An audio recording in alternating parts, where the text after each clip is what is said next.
चर्चा हो रही है बंगाल में, जहां पे बंद रखा गया और काफ़ी राजनीतिक तौर पे भी एक्टिविटी देखने को मिली, और जो एक हॉस्पिटल में डॉक्टर के साथ दुराचार हुआ था उसको लेकर के बहुत ज़बरदस्त रोष देखने को मिला पूरे बंगाल में।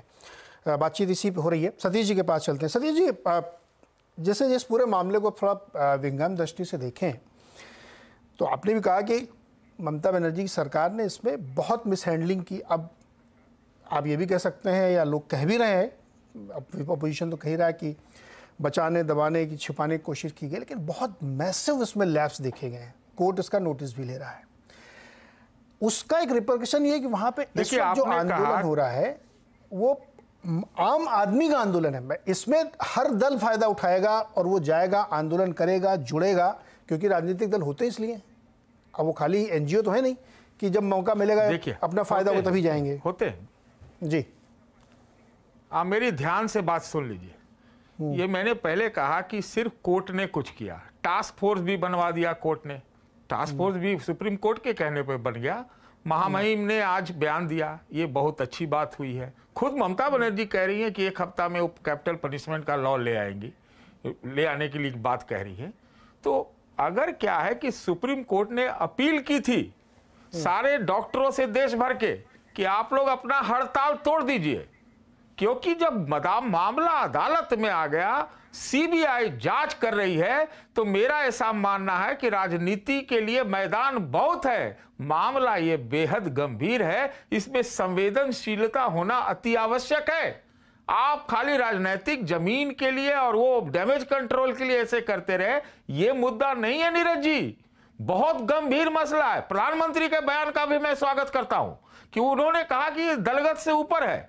मैं भी उनका भी क्रिटिसाइज करता हूं, लेकिन ये सही है। तो बात ये है कि हमको उस ढंग से देखना चाहिए। अभी शिवम जी कह रहे थे और ये मानव जी कह रहे थे। भाई मानव जी से पूछिए ना कि भाई उनकी पार्टी के एक एमपी हैं सुखेंदु शेखर रे, या क्या नाम है उनका, उनके ट्विटर में क्या लिखा हुआ था, ये कुछ बताएंगे?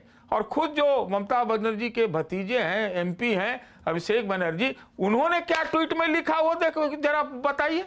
तो ये आग जो है खुद टीएमसी में लगी, ये बात समझ लीजिए।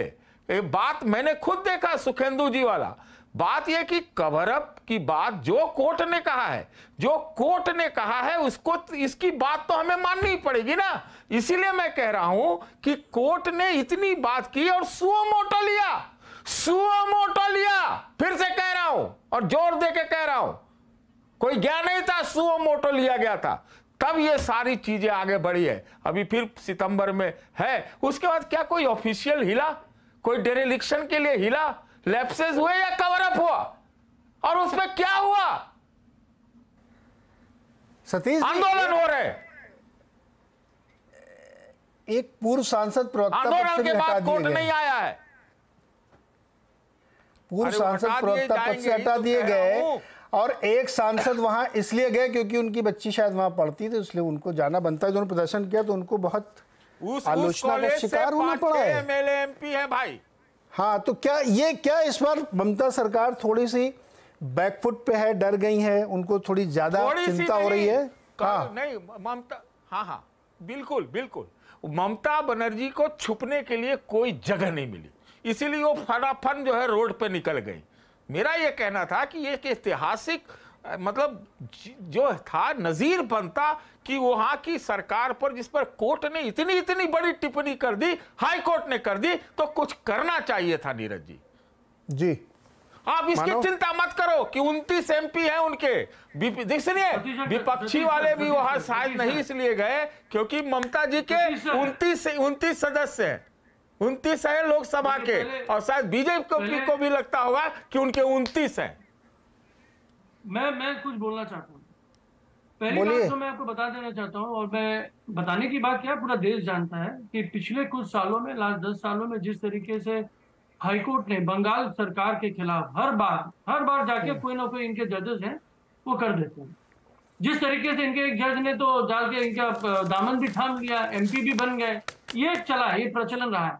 लेकिन हम अपने कर्म से भिन्न नहीं होते, हम अपने कर्म का निर्वाह करते हैं। हमारी नेत्री ममता बनर्जी ने जिस तरीके से जिस बेटी के परिवार के साथ खड़े होने का दृढ़ निश्चय दिखाया, ये कहीं नहीं दिखाया और हमने अरेस्ट किया है। अरे बहुत सारे मंत्री गए हैं, बहुत सारे मुख्यमंत्री भी गए हैं ऐसे ऐसे पीड़िताओं के। एक मुख्यमंत्री का नाम बताइए, हुआ जो गई है, एक मुख्यमंत्री का नाम बताइए जिसने पीड़िता के परिवार के साथ मंच साझा किया हो, उनके परिवार के पास गए हो। एक मंत्री का नाम बताइए, बोले कौन मुख्यमंत्री है? उनका नाम सुन लीजिए आपने आज। अरे धीरे धीरे बोलिए। अरे मानव सुनिए, जीवन में यहाँ पे नहीं है। मानव सुनिए, आप ऑडियो डाउन करो, पहले सतीश जी को बोलने दीजिए। गई थी निर्भया के घर, मुझे मालूम है। शीला दीक्षित मुख्यमंत्री रहते हुए गई थी, पहुंच गई थी। सुनिए, तो फिर आप कैसे बोल रहे हैं कि वही गई है? शीला दीक्षित के बाद आप बताइए कौन सा सीखा भी आए, उससे क्या मतलब? अच्छा, शीला दीक्षित के बाद कौन सा, ये सब छोड़ो ना। शिवम आगे अब क्या है? अब इसका आगे मामला कैसे चलेगा क्या? और ये आंदोलन आप लोग अभी जारी रखेंगे, बंद करें? अरे रुको ना मानो भाई, जोर से चिल्लाने से कुछ नहीं होगा। अपनी गलतियों सीखिए पहले, खाली जोर से बोल देने से कौन गया था पहले, इससे कुछ नहीं होने वाला। चुप रहिए भी आप थोड़ी देर, बोलिए शिवम। जय शिवम, बोलो। देखिए, मैं एक ही चीज कहना चाहता हूं नीरज जी, आज आपको मेरे को मेरी लिसनिंग स्किल्स के लिए तो थोड़ी तारीफ करनी पड़ेगी कि मैं ही कर रहा हूं जो किसी के बीच में नहीं बोला। खैर, लेकिन मैं एक चीज कहना चाहता हूं। आपने कहा कि भाई आंदोलन चलेगा या रुकेगा, बार बार सवाल हुआ कि क्या किसी ने कभी इस तरह की बातें की।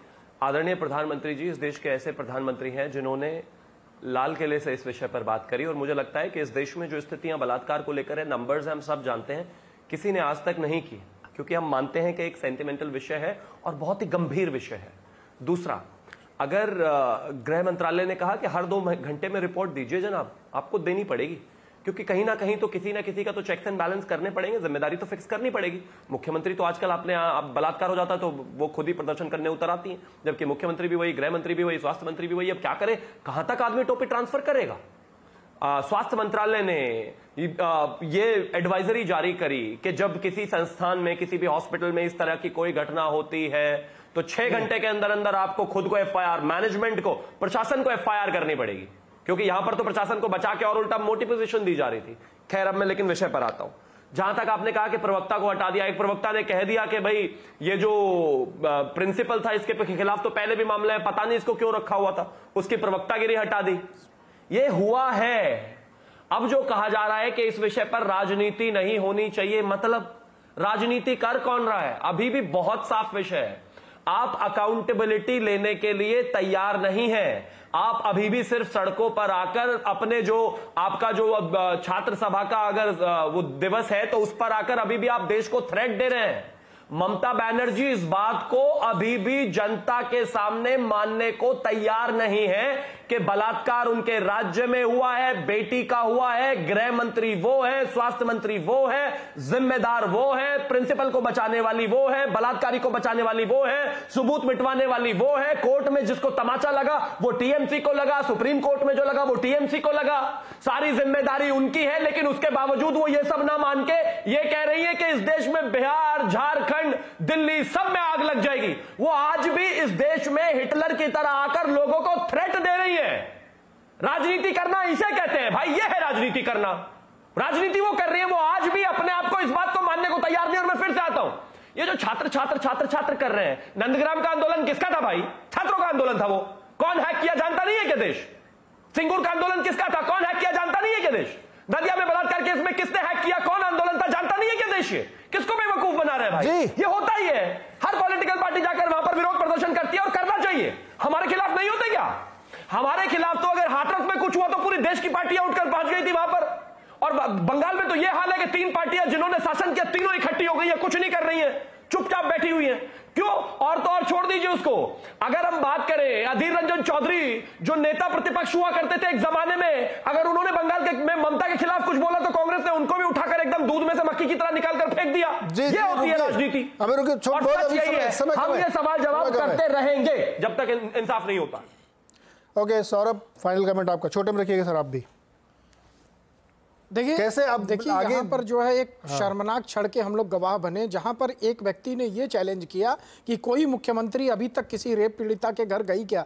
अरे आप तो इससे ये चैलेंज करना चाहिए कि हमारे राज्य में कोई रेप नहीं होना चाहिए। आप तो छाती चौड़ी करके कह रहे हैं कि हमारे यहाँ रेप हुआ और मुख्यमंत्री गई, ये आपको शोभा नहीं देता, पहली बात। दूसरी बात देखिए, जिस प्रकार से पहले रेप होता है उसके बाद अगले दिन वहां पर गुंडे घुस करके अस्पताल के अंदर गुंडागर्दी करते हैं। सुनिए मानव जी, आप महिलाओं के प्रति कितने जो है, कितनी आप महिलाओं का सम्मान करते हैं, आप दिखा चुके हैं। आपकी भाषा जो है, आपकी भाषा से पता चल चुका है। आप दूसरों को ज्ञान मत दीजिए, आप शांति से बैठिए। आपकी भाषा से पता चलता है कि आप महिलाओं के प्रति कितने जो है, कितनी शालीनता आपकी है और कितनी अशालीनता है। आप असंवेदनशील व्यक्ति हैं, इसका ये बात कहने में कोई भी दो राय नहीं होनी चाहिए, पहली बात। दूसरी बात, जिस प्रकार से ममता बनर्जी आप मुख्यमंत्री होकर के अपनी जिम्मेदारी निभाने में पूर्ण रूप से नाकाम रही, क्योंकि जिस अस्पताल में रेप होता है, जिस डॉक्टर को जो है वहां पर राजनीतिक संरक्षण देने का प्रयास किया जाता है, उसके बाद वहां पर अगले ही दिन हॉस्पिटल में घुस करके गुंडागर्दी की जाती है, सबूत मिटाने का प्रयास किया जाता है। इस तरह की घटनाएं सिर्फ पिक्चर फिल्मों में देखी जाती है और वो हकीकत में देखने को मिली तो हम लोग क्लोजिंग की तरफ बढ़ रहे हैं, क्लोजिंग की तरफ बढ़ रहे हैं, अभी क्लोजिंग तरफ। मुझे 20 सेकंड में, सतीश जी 20 सेकंड प्लीज, उससे ज्यादा मत लीजिएगा। एक जवाब आपसे है, आप बार बार कह रहे हैं कि केंद्र सरकार ने किया, क्या आप इशारा ये सुन कर रहे हैं 356 वाली बात लगा दिया जाए, हाँ या ना? खाली इतना बता दो बस। इशारा नहीं, मैं तो आपके चैनल पर, साथी चैनल जो सिस्टर चैनल है उस पर मैंने खुद मांग की थी कि 356 लगा, सरकार बर्खास्त कर दो। जो बंगाल में जो कुछ हो रहा है करना चाहिए, इस तरह की चीजें क्यों नहीं हो सकती? आप महिलाओं प्राइम, आज महामहिम ने क्या कहा है, इनफ इज इनफ।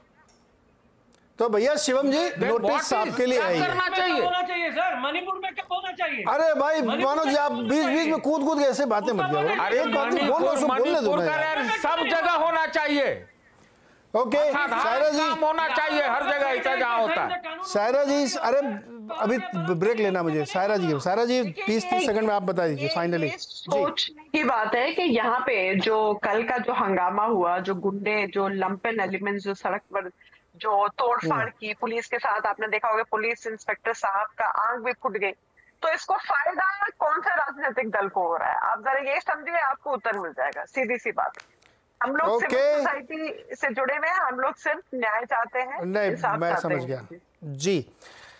देखिए, ये चर्चा खत्म करने के समय है इस समय। सतीश जी जैसे व्यक्ति अगर उद्वेलित होकर ये कहने लगे कि सरकार को बर्खास्त कर देना चाहिए 356 लगा के, मानव जायसवाल, अब आपको समझना चाहिए कि कितना रोष है। इसलिए मैं कह रहा हूँ कि ये सिर्फ बीजेपी को। अरे सुनो ना भाई यार, हमें मत बोलो, मैं ऑडियो डाउन कराऊंगा आपका। हर चीज में बीच में बोलना जरूरी नहीं है तुम्हारा यार। अपनी गलती मानने की कोशिश करो, समझने की कोशिश करो। इतना ज्यादा खराब केस हो गया है आपका, ऊपर से बीच में बकर बोले जा रहे हो यार। शांत रहिए आप, नहीं शांत हो जाइए अब आप। इतना ज्यादा खराब केस हुआ है, पूरे देश में इसको लेकर के चर्चा हो रही है और आप आपस में स्कोर सेटल कर रहे हो कि बीजेपी ऐसा कर रही है। आपकी सरकार है, आपकी जिम्मेदारी है, और ये कोई बहुत बहादुरी और गर्व की बात नहीं होती कि कहीं घटना हो जाए, वहां मुख्यमंत्री चला जाए। शर्म आनी चाहिए इसमें। ये कौन सी बड़ी महानता की बात हो गई कि मेरी मुख्यमंत्री वहां पे गई थी? आपको यह कहना चाहिए कि ऐसे केस नहीं होंगे, और वो सरकार खुद कह रही कि हम धरना देंगे कि 10 दिन में फांसी का कानून बनाएंगे। ये सब शर्मनाक बातें हैं यार। क्या बात कर रहे हो आप लोग? कोई भी राजनीतिक दल अगर ऐसी बात करेगा तो मैं यही बोलूंगा कि अब तक आप सोते रहे, अब पकड़े गए हैं तो कह रहे हैं हाँ कानून बनाते हैं। यार ऐसे थोड़ी चलता है। बहुत बहुत शुक्रिया आपसे जुड़ने के लिए हमारे साथ।